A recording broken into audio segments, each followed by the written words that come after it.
കത്തോലിക്ക വിശ്വാസം എന്ന പ്രഭാഷണ പരമ്പരയിലെ 21ാമത്തെ വീഡിയോ ആണ് ഇത്.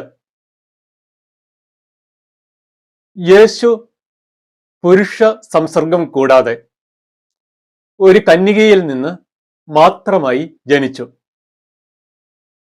ലോകത്ത് എല്ലാ ഡിനോമിനേഷനുകളിലും പെട്ട ക്രിസ്ത്യാനികൾ ഒന്നുപോലെ അടിയുറച്ച് വിശ്വസിക്കുന്ന ഒരു കാര്യമാണിത്. ഇനി യേശുവിന്റെ ജനനത്തിന് ശേഷം മറിയത്തിന് വേറെ മക്കൾ ജനിച്ചിട്ടില്ല. അതായത് മറിയം ഒരു നിത്യ കന്യകയാണ്. ഇതാണ് കത്തോലിക്ക സഭയുടെയും അതുപോലെ ഓർത്തഡോക്സ് സഭകളുടെയും വിശ്വാസം. മറിയത്തിന്റെ നിത്യ കന്യകത്വത്തിന് ഉള്ള ബൈബിൾ പരമായ അടിസ്ഥാനം, അതിനെക്കുറിച്ച് വിശദീകരിക്കാനാണ് ഇന്നത്തെ ഈ വീഡിയോയിൽ ഉദ്യമിച്ചിരിക്കുന്നത്. മറിയം അമലോത്ഭവയാണ്. അവള് ജീവിതത്തിൽ ഒരിക്കലും ഒരു പാപവും ചെയ്തിട്ടില്ല. ഇതേക്കുറിച്ച് വിശദീകരിച്ചുകൊണ്ട് ഞാൻ ഒരു വീഡിയോ ചെയ്തിരുന്നു. കത്തോലിക്ക വിശ്വാസം എന്ന ഈ പ്രഭാഷണ പരമ്പരയിലെ 18ാമത്തെ വീഡിയോ. അതിന്റെ ലിങ്ക് ഡിസ്ക്രിപ്ഷൻ ബോക്സിന്റെ തുടക്കത്തിൽ തന്നെ ഇട്ടിട്ടുണ്ട്. അപ്പോൾ ആ വീഡിയോ കാണാത്തവര് ആദ്യം അത് കാണുക, അതിനുശേഷം മാത്രം ഇന്നത്തെ വീഡിയോ കാണുക.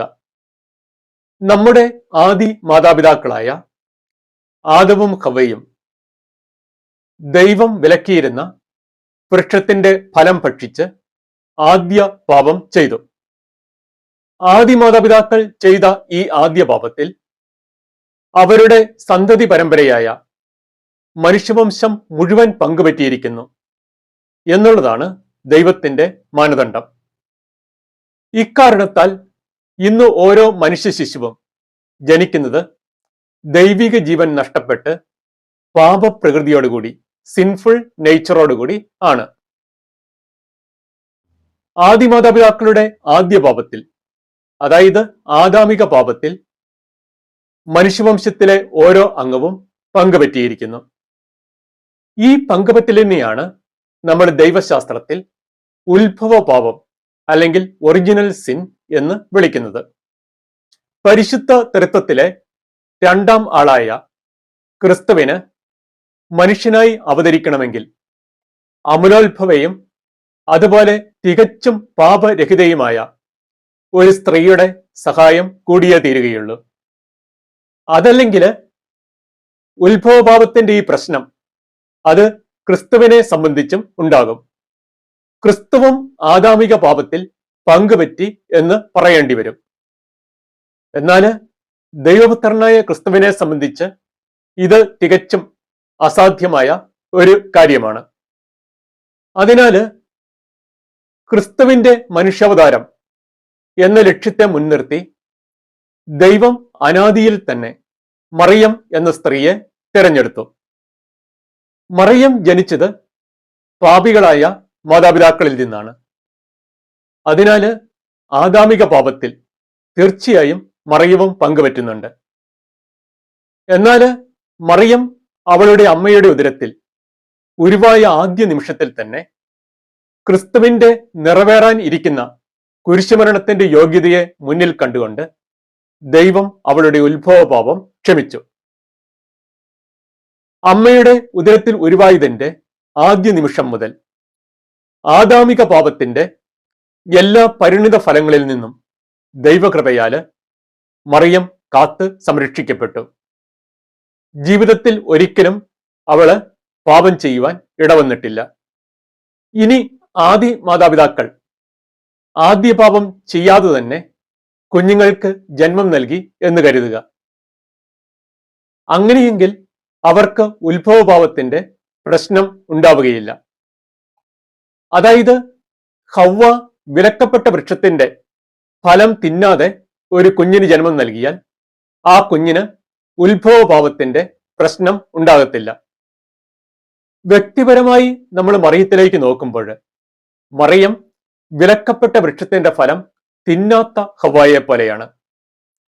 ഇക്കാരണത്താല് മറിയം ഒരു കുഞ്ഞിന് ജന്മം നൽകിയാൽ ആ കുഞ്ഞ് ആദാമിക പാപത്തിൽ പങ്കുപറ്റത്തില്ല. അതായത് ആദാമിക പാപത്തിന്റെ സംക്രമണം എന്നീ ആ ചങ്ങല മറിയത്തിൽ വെച്ച് മുറിഞ്ഞിരിക്കുന്നു. ഇക്കാരണത്താല് ക്രിസ്തു മറിയത്തിൽ നിന്ന് ഒരു മാനുഷിക ഘടകം സ്വീകരിച്ച് മനുഷ്യനായി അവതരിക്കുമ്പോൾ ക്രിസ്തു ആദാമിക പാപത്തിൽ പങ്കുപറ്റുന്നില്ല. ഈ കാര്യങ്ങളെക്കുറിച്ചെല്ലാം 18ാമത്തെ വീഡിയോയിൽ ഞാൻ വിശദമായി പ്രതിപാദിച്ചിരുന്നു. അതിന്റെ ലിങ്ക് ഡിസ്ക്രിപ്ഷൻ ബോക്സിന്റെ തുടക്കത്തിൽ തന്നെ ഇട്ടിട്ടുണ്ട്.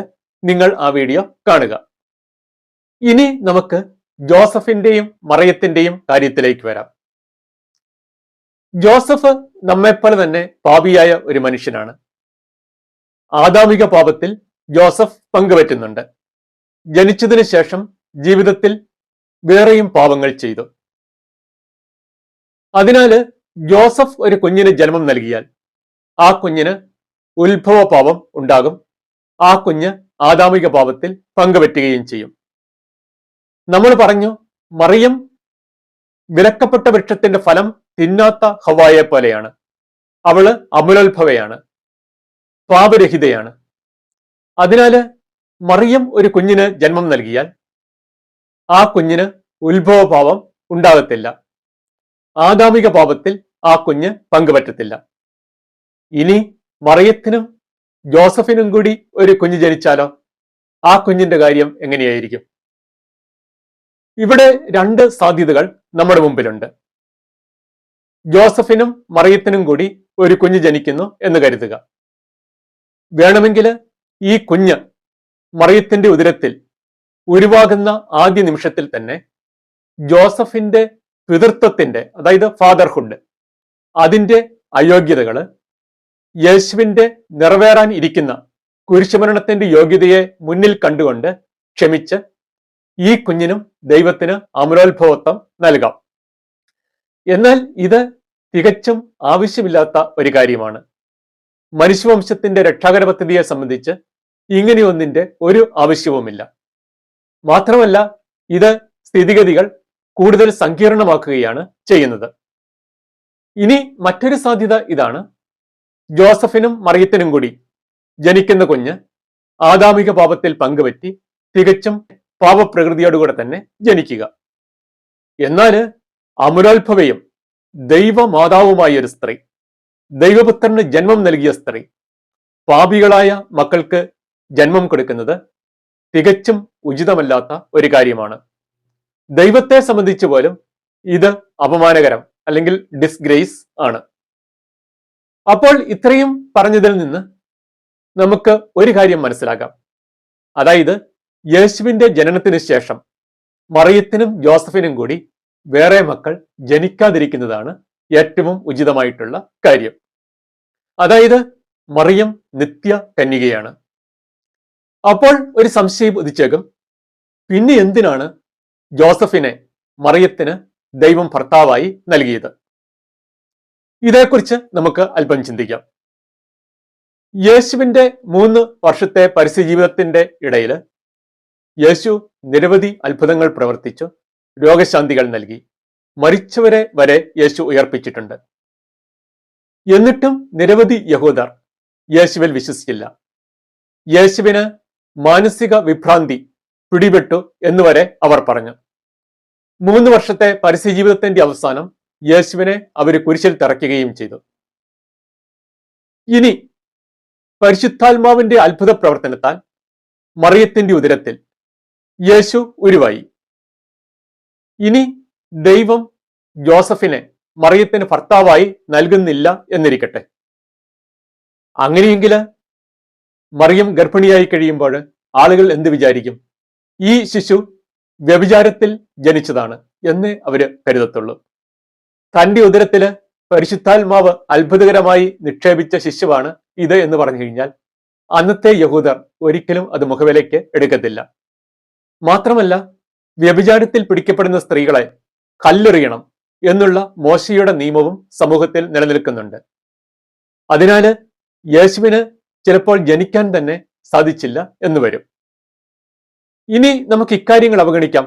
മറിയത്തെയും അവളുടെ ശിശുവിനെയും ജീവിക്കാൻ സമൂഹം അനുവദിച്ചു എന്ന് തന്നെ ഇരിക്കട്ടെ. അപ്പോൾ പിന്നെ യേശുവിന്റെ പ്രതിച്ഛായ എന്തായിരിക്കും? വ്യഭിചാരത്തിൽ പിറന്ന ഒരു മനുഷ്യൻ, ഒരു ജാര സന്തതി. ഇക്കാരണത്താല് ഈ അന്നത്തെ യഹൂദ സമുദായം യേശുവിനെ ഒരു പ്രവാചകനോ ഗുരുവോ ആയി അംഗീകരിക്കാൻ പോകുന്നില്ല. യേശുവിന് ശക്തമായ ഒരു ദൈവരാജ്യ ശുശ്രൂഷ ആ സമൂഹത്തിൽ ചെയ്യുക എന്നുള്ളത് വളരെ വിഷമമേറിയ കാര്യമായി വരും. അപ്പോൾ ഇതിനുള്ള ഏറ്റവും നല്ല പ്രതിവിധി ഇതാണ്: മറിയം കന്യകയായി തന്നെ തുടരുക. പിന്നെ ഒരു വിരക്തനായ ഭർത്താവിനെ, അതായത് ജോസഫിനെ മറിയത്തിന് ഭർത്താവായി നൽകുക. കാര്യങ്ങളുടെ നിജസ്ഥിതി ജോസഫിനെയും ബോധ്യപ്പെടുത്തുക. അങ്ങനെ വരുമ്പോൾ യേശു പരിശുദ്ധാത്മാവിന്റെ അത്ഭുത പ്രവർത്തനത്താൽ മറിയത്തിൽ ഒരു ഭാഗം ജനിക്കും. സമൂഹം കരുതും ഇത് ജോസഫിന്റെ മകനാണ് എന്ന്.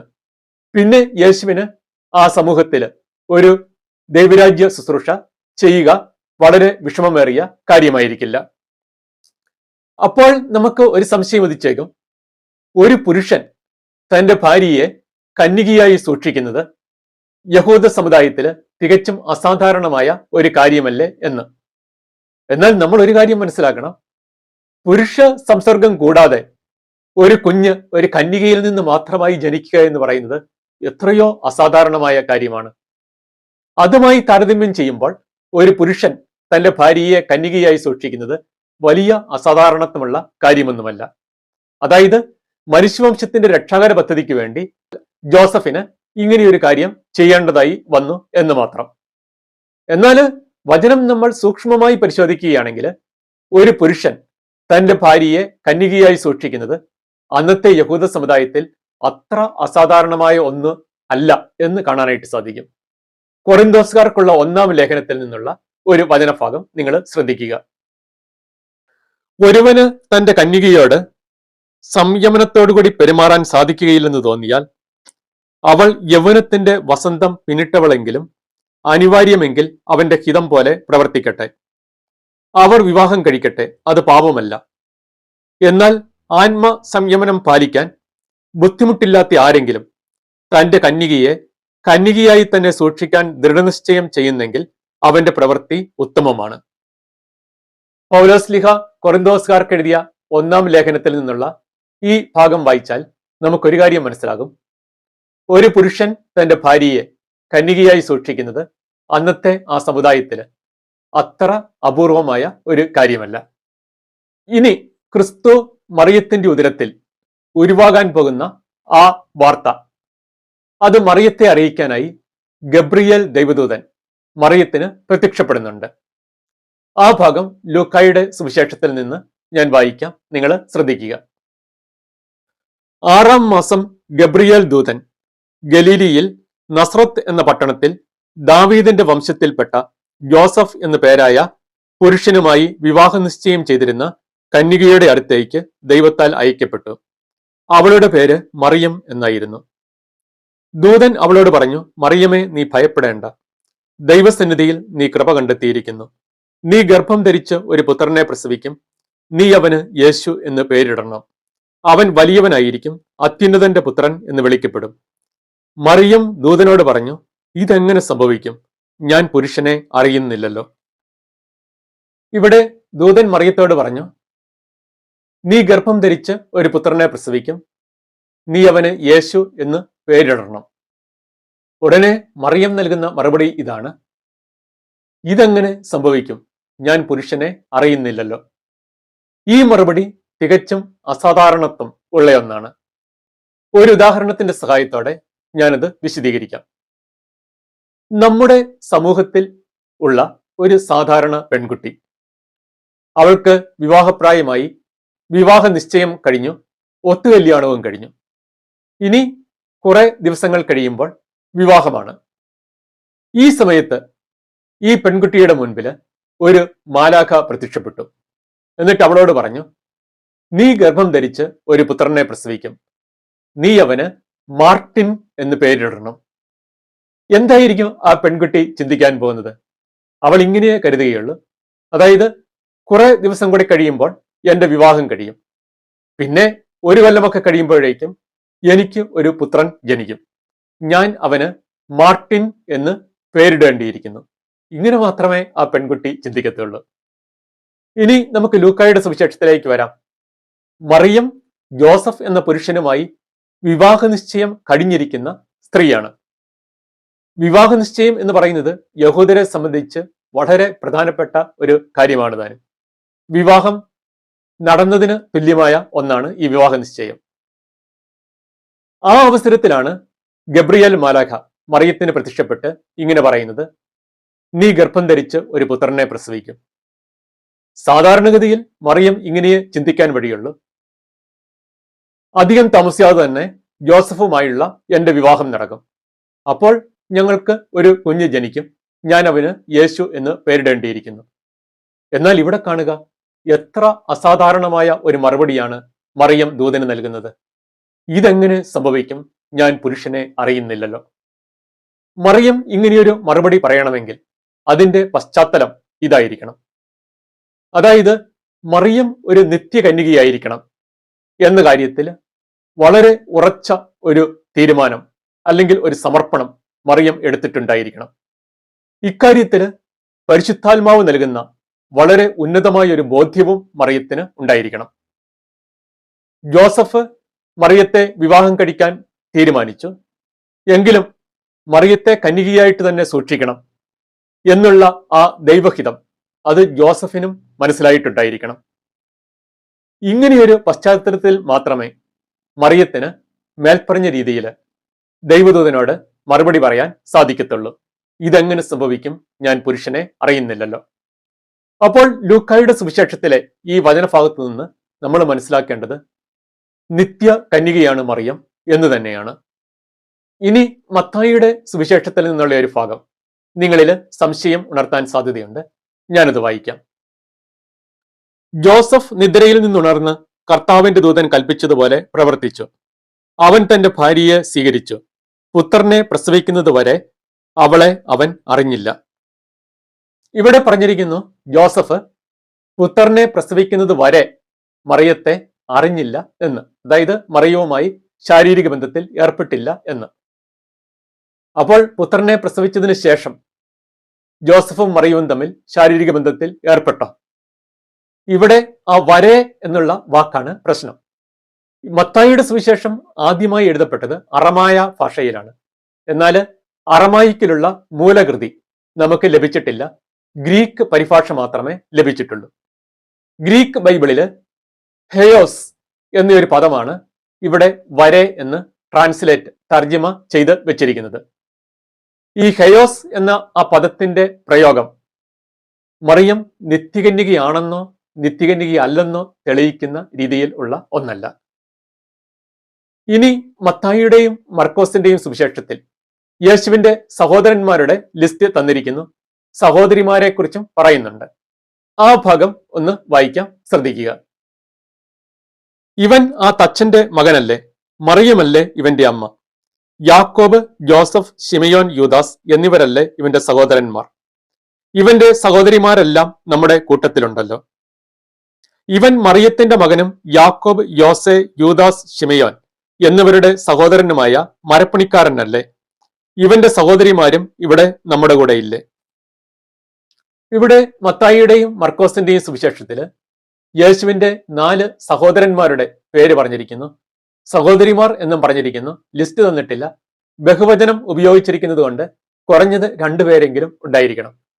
അതായത് ചില പ്രൊട്ടസ്റ്റന്റുകാര് പറഞ്ഞു നടക്കാറുണ്ട്, മറിയത്തിനും യേശുവിന് പുറമെ വേറെ 6 മക്കൾ കൂടി ജനിച്ചിട്ടുണ്ട് എന്ന്. എന്നാൽ ഈ ഗ്രീക്ക് ബൈബിളില് സഹോദരൻ എന്നതിനെ സൂചിപ്പിക്കാൻ അഡൽഫോസ് എന്ന പദമാണ് ഉപയോഗിച്ചിരിക്കുന്നത്. ഈ പദം വളരെ അർത്ഥവ്യാപ്തിയുള്ള ഒന്നാണ്. അതായത് സ്വന്തം മാതാപിതാക്കൾക്ക് ജനിച്ച സഹോദരൻ, സ്വന്തം പിതാവിന് മറ്റൊരു ഭാര്യയിൽ ജനിച്ച സഹോദരൻ, കസിൻ, മരുമകൻ, അടുത്ത ബന്ധു, ഇങ്ങനെയുള്ള എല്ലാറ്റിനെയും സൂചിപ്പിക്കാനായിട്ട് ഈ അഡൽഫോസ് എന്ന പദം ഉപയോഗിക്കുന്നുണ്ട്. അതുകൊണ്ട് യേശുവിന്റെ സഹോദരന്മാരുടെ ലിസ്റ്റ് ഇവിടെ തന്നിട്ടുണ്ടെങ്കിലും അവര് മറിയത്തിന്റെ മക്കൾ ആയിരിക്കണമെന്ന് യാതൊരു നിർബന്ധവുമില്ല. മറിയത്തിന്റെ മക്കളാണെന്ന് സുവിശേഷത്തിൽ പറഞ്ഞിട്ടുമില്ല. കത്തോലിക്ക സഭയും ഓർത്തഡോക്സ് സഭകളും അപ്പസ്തോലിക സഭയുടെ പിന്തുടർച്ചയാണ്. അപ്പസ്തോലിക കാലഘട്ടത്തിൽ ആരംഭിച്ചവയാണ്. ഈ സഭകളുടെ ആരാധനക്രമങ്ങൾ അവയുടെ വേര് ആദിമ നൂറ്റാണ്ടിലേക്ക് വരെ എത്തി നിൽക്കുന്നു. മറിയം നിത്യകന്യകയാണ് എന്നുള്ളത് ഈ കത്തോലിക്ക ഓർത്തഡോക്സ് സഭകളിൽ ആദ്യ നൂറ്റാണ്ടുകളിൽ എല്ലാം ഉള്ള ദൃഢമായ വിശ്വാസമായിരുന്നു. ഈ സഭകളുടെ ആരാധനക്രമത്തിൽ മറിയത്തെ നിത്യകന്യക എന്ന് മാത്രമേ വിശേഷിപ്പിക്കുന്നുള്ളൂ.